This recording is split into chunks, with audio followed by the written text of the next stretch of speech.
Welcome everyone, I'm Ricky from Tech Talk and today is my review on the AOC 27-inch IPS display that offers full HD and one other great benefit as you can see. So sit back and enjoy the review. The model number for this is 27V2Q. A massive thank you to AOC who did supply this for the channel to be reviewed and the link will be in the description. So before I begin, the best price here currently in the UK from Amazon UK is £170, which is really good when you compare it to all the specs it's going to have when I go through them shortly. But first of all, let's go through the key features. So as I said, it's a 27-inch, it's an IPS panel, which gives you a 178 by 178 viewing angle. That comes with advanced IPS display, which produces brilliant colors and offers wide viewing angles. This way, images always look excellent and accurate regardless from which angle you or your friends or co-workers are sitting or standing next to this display. You can near enough see it from every single possible angle, except if you're behind, of course. But it's really impressive and it's been really bright and vibrant during my use and review period. And also you should get that from the images and the videos you are seeing currently. One key selling point for this display is the three-sided frameless design, or hidden edge they like to call it. Besides looking modern and attractive, frameless design enables seamless multi-monitor setups, and I think this is where this monitor really shines. It can be really used in a high level of multi-monitor setups as these borders are so thin it's even barely noticeable where your text just drops off the edge. It just sort of stops in mid-air, which I really enjoyed using, and I'll show you a text segment so you can see what I mean. So with this multi-monitor setup as well, your cursor and windows will not be lost anymore in the dark abyss of the bezels that we used to have when many displays are placed side by side. So I really do think this is a potential monitor that you would have 2, 3, 4 or even more monitors set up, and you can have so many windows open. It's really good for social media. I've used multiple social media apps on here side by side just on a single monitor. But if you had multiple ones, it could be really enjoyable to use, and you can just transfer from monitor to monitor without actually going into that darker bit of a bezel. This monitor also comes with AMD's FreeSync technology, which matches the frame rate output of your GPU on your computer, laptop or MacBook to your monitor's refresh rate.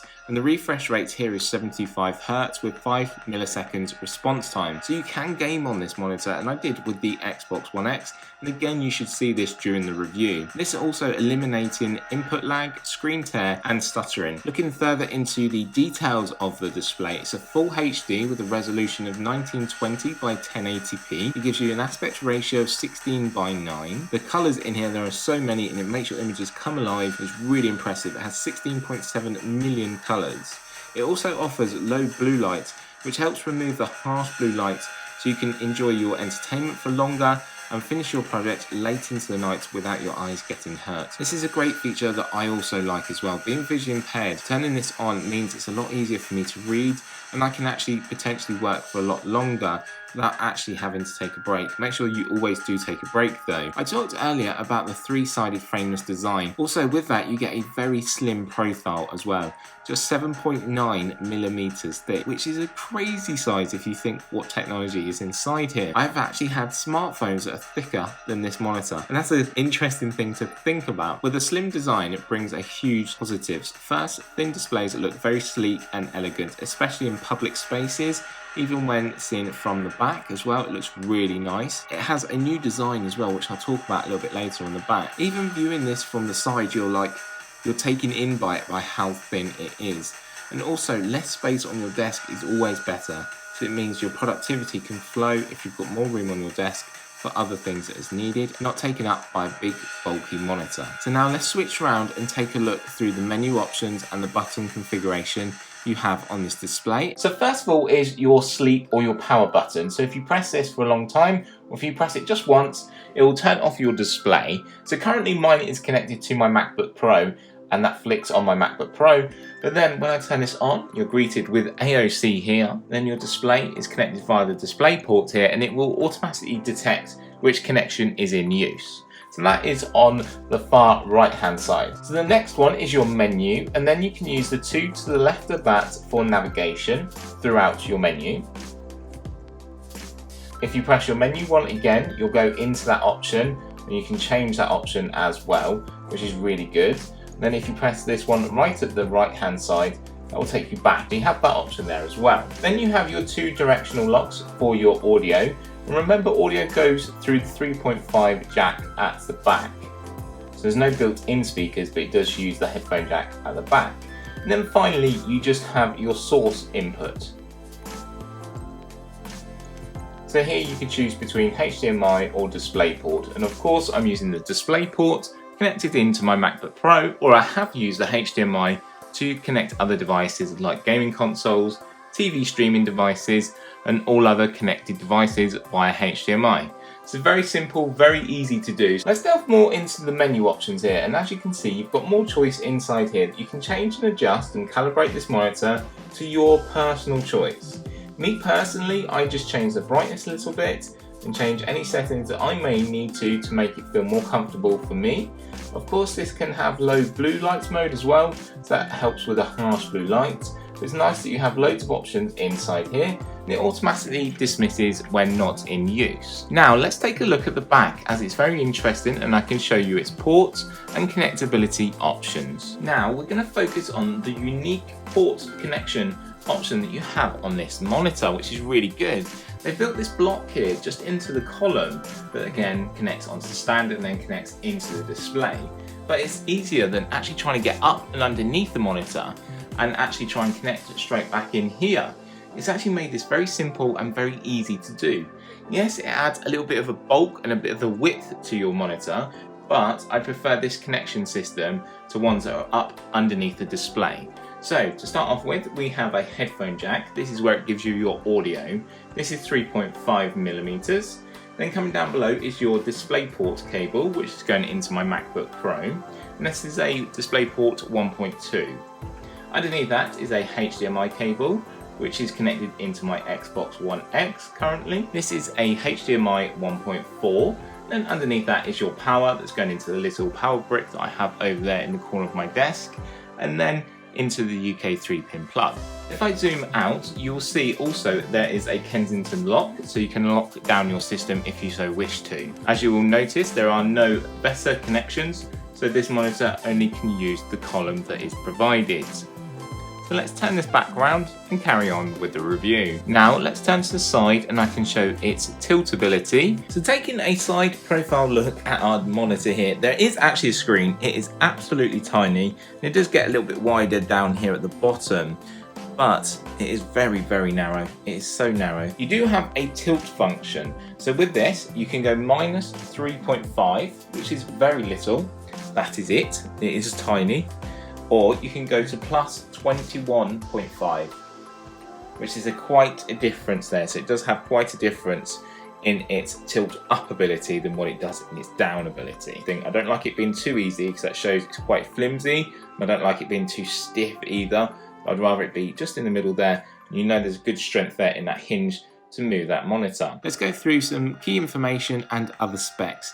So the on-screen display has a multi-wide range of languages to choose from, one of the highest I've seen. That's really good as well. So anyone in any different language, that they can change and adjust this depending on their choice, and it makes it easier and more accessible to use as well. In past videos, people have asked me what certain warranties come with monitors, and I did look into this one for this one. So from AOC, you get a 3 years warranty, but please make sure you register with AOC as soon as you get your display, and then you'll be covered for any potential issues that arise with your display. So let's move on to my personal thoughts during my review. A couple of the key highlights is I like the display itself. Actually, to look at it aesthetically, it looks really pleasant to see. When I see it on my desk, it's a thin sort of device that just fits so nicely on my desk. It doesn't take up too much room. The bezels are really interesting. They are super thin. Like I said, images and text just seem to fall off the edge here. It just sort of seems to pause in midair. It works well with all devices used and connected. So devices I have tested and used is the Xbox, the PlayStation, my MacBook, an Apple TV, a Roku streaming stick, and also a couple of other devices that I've just plugged in and actually used. So I haven't had any issues with it, and it's all worked, which is really good for me. Of course, some people may find other issues, and that's fine. But please drop a comment down below, and I'll be more than happy to help out and discuss through any problems that you have. And if you are a person that wants to use a multi-monitor setup, think you don't need to look any further than these monitors here from AOC. Please remember all the things that I've gone through, the key highlighting features and the specs, for £170 is really good. You can have 3 of these all connected up, and you can have a flow of work. Productivity can work really well, even with business applications in certain working environments. Could really benefit from going from one screen to the other without actually going through a border. And it seems one connected big display. A little letdown that I was disappointed in seeing is there is no speakers, but I understand why. Because you look at the thin profile and the thin design that they are looking at and the professionalism that they're trying to put across with this display, I can understand why there is no speakers here, as it is just too thin. But with the ability to use headphones, I can understand that is okay, and they do give you an option. One other thing I want to highlight and ask is, on the back there where your connections are, I think a USB would be really good as well, because I like to connect USB devices either for just charging or to put in a wireless charging mat, or just to have a USB connection in there would be good to have. I can see why they don't do it, as they want to try and keep it compact, small and very elegant, so I understand this as well. Maybe substituting connectability for style and design. As you know, with the display, it is very thin, it has a small profile, but it's still very sturdy. There's not much wobble to it. It does give a little bit of a wobble, but looks very nice on the desk and not taking up too much room. When it comes to design, there is a metal column, but the base plate is plastic, and again, I can understand this for the price point.